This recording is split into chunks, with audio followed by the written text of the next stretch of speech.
Lero pa Nyasa VoiceBox utenga ochokera ku Cizza Political Talk. Bambo Cizza akulankhula kunena kuti pena pacha Malawi nzeru za mkalasi, nzeru zophunzira madigiri zikutibwezeretsa mbuyo, chifukwa kuti anthu ena ake amalephera kuganiza beyond the degree, amalephera kuganiza beyond nzeru zimene iwowo anapatsidwa mkalasi. Kuti simukuona kuti olemekezeka Bambo Isaac Jomo Osman sanapite ku skulu, alibe madigiri komatu nzeru akumagwira ntchito yotamandika kuwaposanso anthu amene ali ndi madigiri oti iwo amadzira kuti iwo ndi anthu ophunzira. Mavuto ena amene kumanawo kuno kwathu Malawi sakufunika kuti anthu azipita ku skulu, akufunika kuti anthu aziganiza. For example, ngati pali zinyalala, kuchotsa zinyalala mu matauni mwathu sifunika kuti munthu apite ku skulu akapange study environmental science kapena kuti azikapanga sanitation. Taona zinyalala pa kompatu, taona zinyalala pa malo athu a business, titengetsachi tikukolole zinyalala ndokazitaya malo oyenerera. Zimenezo sizifuna kuti munthu akhale ndi degree. Ndeti kale modzi pano Nyasa VoiceBox timve kuti nkhani ya Jomo Osman asiza ayitambasula bwanji, ndipo akamaliza timati mutuze maganizo anu in the comment section below pompano pa Nyasa VoiceBox.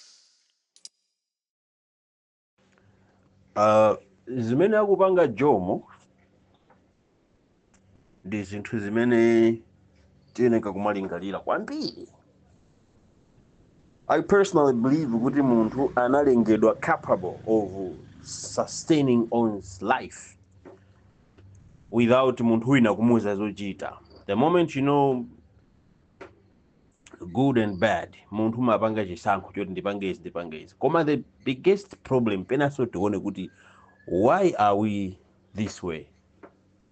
We might be stuck in something which we think is helpful, yet that thing is the one which is causing us to be stuck like this. Ndikuona ngati maphunziro athu ndi amene akutibwezeresa mbuyo. My apologies. Maphunziro athu akutibwezeresa mbuyo. Tikamaphunzira za school, we only focus on ubwino wa school. Koma school so ili ndi ma disadvantages amene ku school kuja samatiuza. Koma once we come out of school, tikapanga face life in a reality way.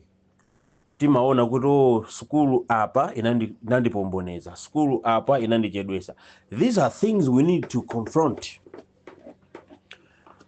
One of the things zimene school imakupanga limit your capabilities. Mwachisanzo, if someone is a chartered accountant, amaona kuti there is no life outside that field. Moti munthu uja kumpasa ntchito ina apart from ya accounting, amaona ngati kuti he's not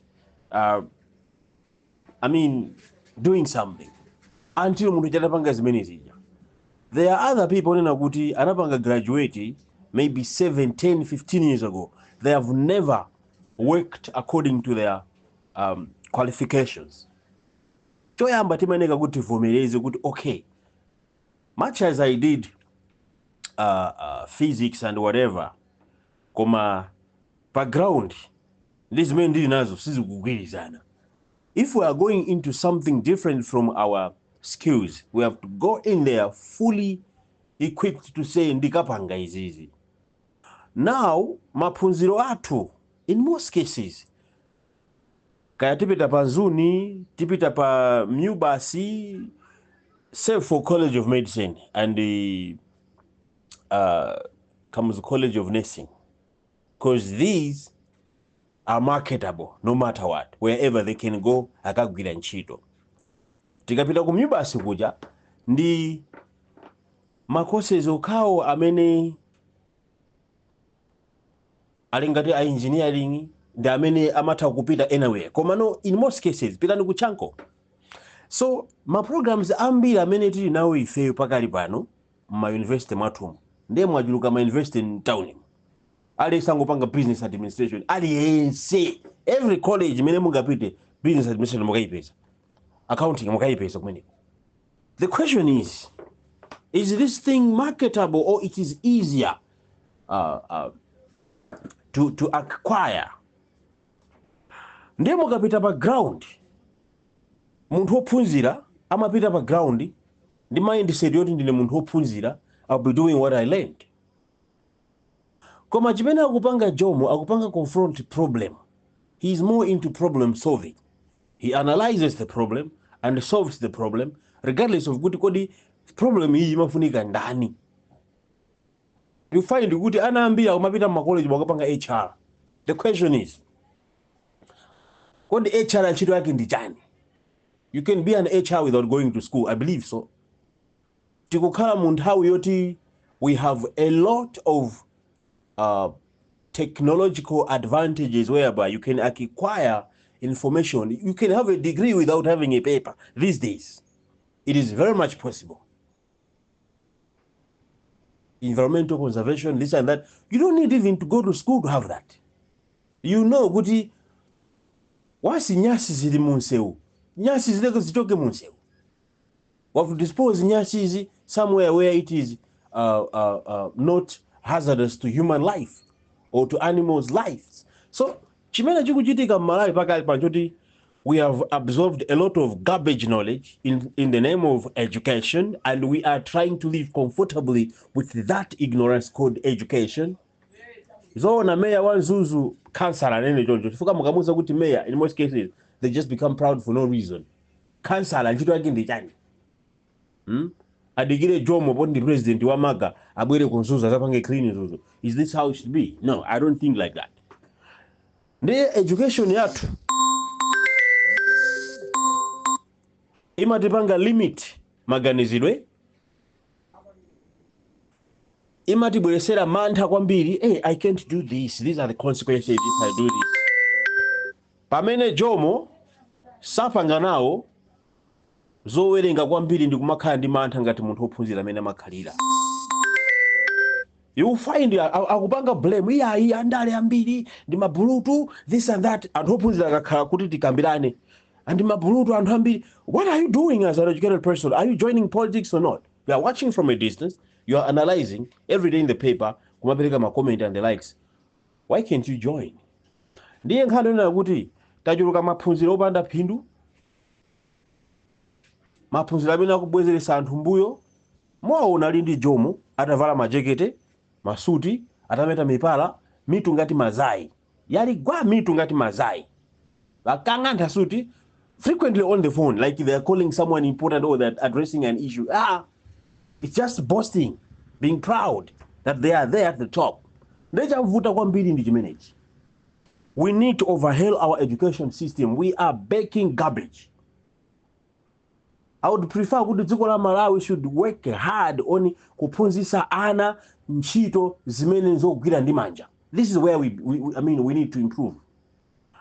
Kuli ntchito zambiri, I was checking on the internet, mukapita ku Europe akufuna anthu ambiri a ntchito koma kuti engineer nchenchani, technician nchenchani. Pamene kuno kwathu kuno tikaona ma degree ambiri, mwana is saying ntchito zikusowa. What did you do in class? Sociology ulowera kuti tiyeni tiphunzire ntchito zimene zisamange dziko, osati ntchito zoti zizingopanga drain dziko. Maphunziro ambiri amene tikuvutika nawo kumalipira ndalama za misonkhozi don't know, they're not even bringing anything to the economy. Ndi matitles chabe. Any job that an educated person can do, you don't have to go to school for that. If you have to go to school, go for basic. Dziko lapansi likufuna anthu odziwa zinthu. Now we have technology. Theology ja, ma theories aja, ma theology amene ndimapanga aja, ma theories ndimapanga kuti kung'amba degree yonse ya theory, PhD in chani zongo kamba pakamwa. If you have a PhD, you have solutions. That's my understanding of education. If you have a PhD, you have a solution to a problem. What do we do? A PhD, kapena ma PhD holders, mnapeza kuti ali ma boardroom akukambirana basi debating wara this that. Mavuto alikunja akuphi. Jomo is cleaning the city. Muntu alibe PhD. Alibe even certificate yesterday the 8. We need to be much concerned of problem solving than problem analyzing, assessing. Zinthu zote zisizithandiza. You can't buy a suit ngati ulibe solution ya problem. Nzuzu akununkha matope alipena pali ponse. We don't have even drainage. Ndiye munthu wina akukamba makazi valika suit. Suit for what? You don't have the right to put on suit in such an environment. Ukuvala suit yokuti ndiya chani. Mutu ngati base kabeza mutu as if you contain real knowledge mutu. Nditu. makhala mu office mukukhala pa phone the whole fucking day. Chikuchitika ndi chani Malawi? Anthu ndachinyamata, anthu azitho ali kwa meya uko, meya uyo azawo, anthu azitho mamoti azikhala pa ground ali ma office apomba masuti kumene kukutenthera mu waikatai for what? Let's get back to work guys. Timange dziko limalandika dziko kakang'ono kwambiri kamene kali ndi anthu amene ali ndi mapepala awo abwino ambiri. Koma what do we do? Every time I'm reading a newspaper, my analysis ochuluka kwambiri. Background is zero. Even the ones who are giving us my analysis, background is hakupezeka ndi ma solutions. I don't necessarily mean you should be on the ground. Yeah, but do something to make sure that you're at least you are solving a problem.